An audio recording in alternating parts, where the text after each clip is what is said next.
Mega proyek pembangunan rel kereta api Makassar Parepare hampir rampung. Kasus pembebasan lahannya masih rancu. Teropong Kikut sudah kau melaporkan dari Kabupaten Maros.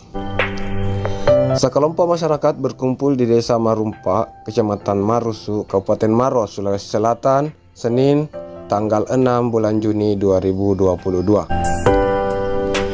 Kelompok tersebut berjumlah kisaran 81 orang warga masyarakat pemilik lahan pembebasan lahan rel kereta api yang masih belum menemui titik temu.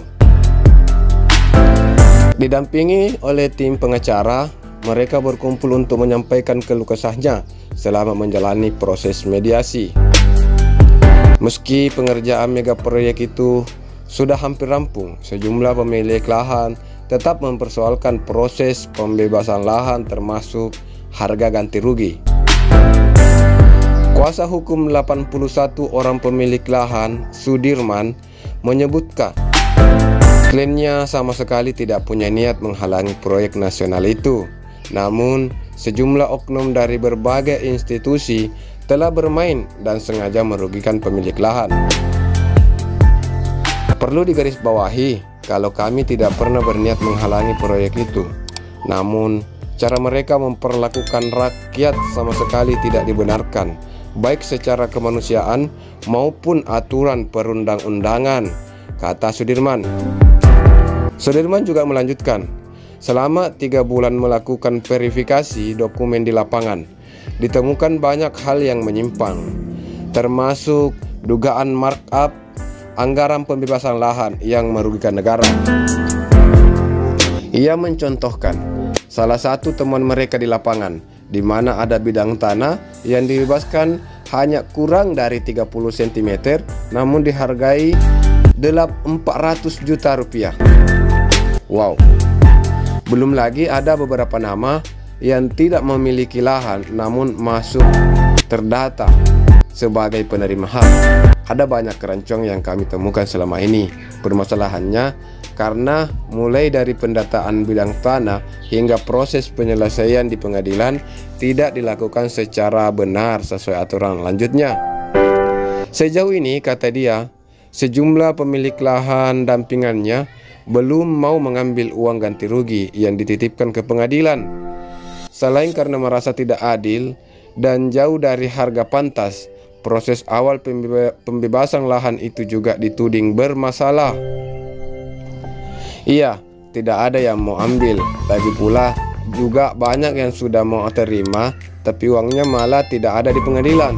Nah, persoalan mendasarnya memang karena harga yang diberikan ke mereka jauh dari kata layak, paparnya.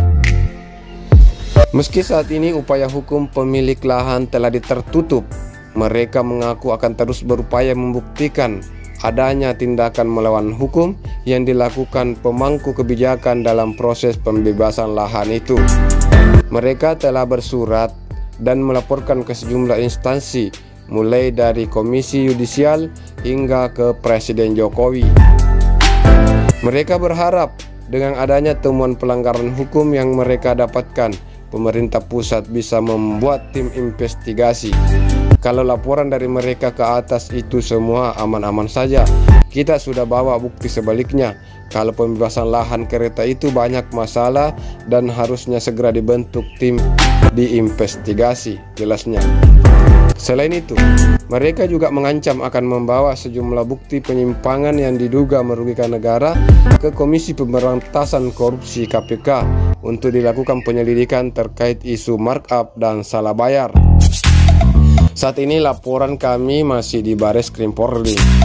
Kalau tetap tak ada respon, kami pasti akan laporkan ini ke KPK.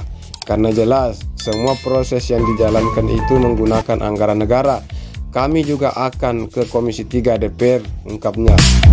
Salah satu pemilik lahan, Salam, mengaku dalam proses ganti rugi lahan namanya bahkan tidak termasuk dalam daftar penerima ganti rugi.